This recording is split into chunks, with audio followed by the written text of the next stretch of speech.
স্বাগত আরো একবার।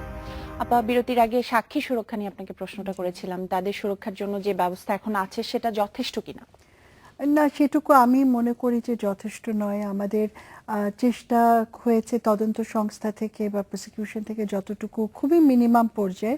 কিন্তু যদি একটি আইন করা হতো, একেবারে মানে সাক্ষী সুরক্ষার একটি জাতীয় একটি আইন যদি থাকতো, সেটিও যদি সমস্যা মনে করা হয়, তাহলে শুধুমাত্র এই বিচারের সাক্ষীদের জন্য, যেহেতু এই বিচারটি কিন্তু সাধারণ বিচারের মতো নয়, এখানকার সাক্ষীরা যারা আসছেন তারা অনেকখানি রিস্ক নিয়ে এত বছর পরে বাংলাদেশের রাজনৈতিক ইতিহাস থেকে শুরু করে ক্ষমতার ইতিহাসের বিপরীতে দাঁড়িয়ে, মানে এক একজন সাক্ষী, এক একজন সাধারণ মানুষ, কয়েকজন স্টার সাক্ষী ছাড়া এই বিচারের ম্যাক্সিমাম সাক্ষীরাই তো হচ্ছেন একেবারেই সাধারণ সাক্ষী। তারা যখন আসছেন, কতখানি রিস্ক তাদের উপর, পরিবারের উপরে, এবং ওই এলাকাতে একজন অশিক্ষিত একজন মানুষকে আমরা দেখি, এত বৃদ্ধ 80 পর তারা আসছেন এখানে সাক্ষী দিতে। আমার কাছে মনে হয় যে এখানটিতে আসলে আমাদের আরো অনেক কিছু করা উচিত ছিল, বা আমরা এখনো চাইলে অনেক কিছু করতে পারি তাদের জন্য। এটি যদি একটি আইন করে করা হতো, তাহলে আইনজীবী হিসেবে আমি মনে করি যে এটি আরো অনেক বেশি ভালো হতো।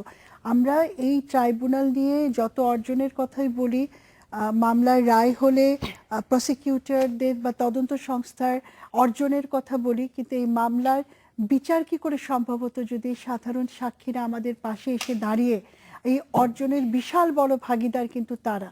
সুতরাং সাক্ষী সুরক্ষার বিষয়টি কিন্তু অত্যন্ত গুরুত্বপূর্ণ। আইনের কথা আপনি বলছিলেন, সেই আইনটি আসলে কিভাবে করা যেতে পারে বা সেটা নিয়ে কোনো প্রক্রিয়া শুরু হয়েছে কিনা আপনার জানা এটি আছে নিয়ে কিনা? একটি প্রক্রিয়া শুরু হয়েছে বেশ অনেক আগেই। এই তদন্ত মামলা ট্রাইব্যুনাল গঠন হওয়ার পর থেকেই তো মানে এটি চলছে। এটির একটি ড্রাফট, কয়েক পর্যায়ে ড্রাফটিংও হয়েছে, কিন্তু কোনো এক কারণে আইনটি পাশ হচ্ছে না। এখন আইন পাশের ব্যাপারটি তো হচ্ছে পার্লামেন্টের একটি ব্যাপার, আমাদের আইন মন্ত্রণালয়ের একটি ব্যাপার।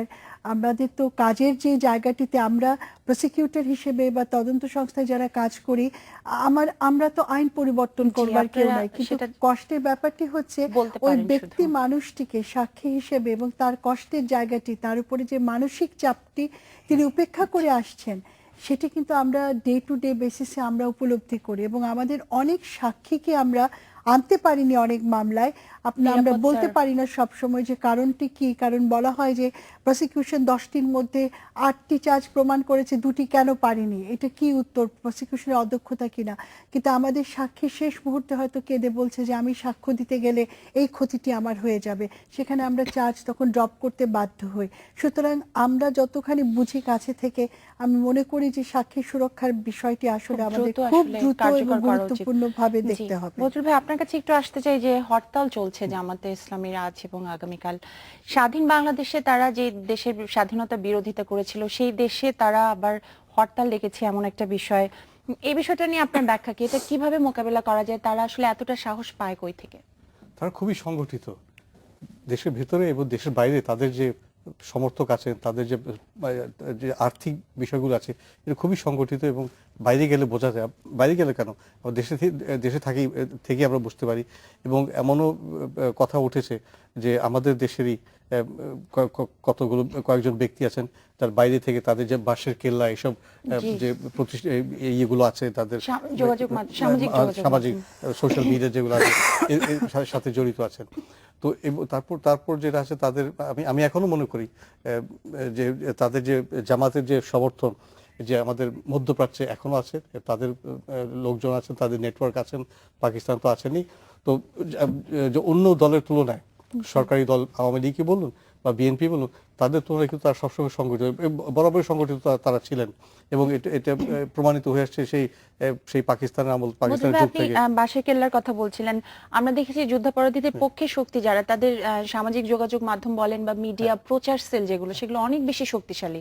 সেই তুলনায় আমাদের স্বাধীনতার পক্ষে শক্তি বলেন বা বাংলাদেশের ইতিহাস নিয়ে যে প্রচার যেটুকু হওয়া দরকার, সেটা কি হয়? আপনার কি মনে হয়? না, সেটা হয় না। সেটা না হওয়ার হওয়ার পেছনে একটা কারণ আছে যে আমাদের যারা স্বাধীনতার পক্ষে আমরা কথা বলি বা আমরা স্বাধীনতা সংগ্রাম দেখেছি, অন্তত আমরা যে সময় ছিলাম তখন আমাদের বয়সের লোক যারা আছেন, মহিদুল ভাই আছেন, আমরা তো দেখেছি। কিন্তু আমাদের মধ্যে ওই যে একটা বিভক্তির মতো এসে গেছেন অনেকে, কিন্তু ইচ্ছাকৃতভাবে ইতিহাসটা ভুলে গেছেন বা ইচ্ছাকৃতভাবে ভুল ব্যাখ্যা দিচ্ছেন, যেটা আবার ওই ইংরেজি ভাষায় ব্যবহার করতে হয় সিলেক্টিভ অ্যামনেশিয়া। প্রবীণ সাংবাদিকরা যখন টেলিভিশনে বলেন যে এটা প্রমাণ করা যাচ্ছে না, চার্জ কি গঠন করা হয়েছে কিনা, আমরা কিছুক্ষণ আগে এক সাংবাদিকতা আলাপ করেছিলাম, তিনি বলছেন যে এগুলি কিছুই হয় নাই বা আমরা যেগুলো বলছি কিছুই দেখা হয়নি, এবং যে ইতিহাস অনেক অনেক ব্যাখ্যা আমাদের এখন কেউ, তার মানে আমাদের মাঝে আসলে একটা সমস্যা আছে আপনি বলতে যাচ্ছেন। আপনার কাছে আবার ফিরছি একটা বিরতি নিয়ে এসে, একটা বিরতি নিচ্ছি বাংলাদেশ এখনই, ফিরছি একটু পরে।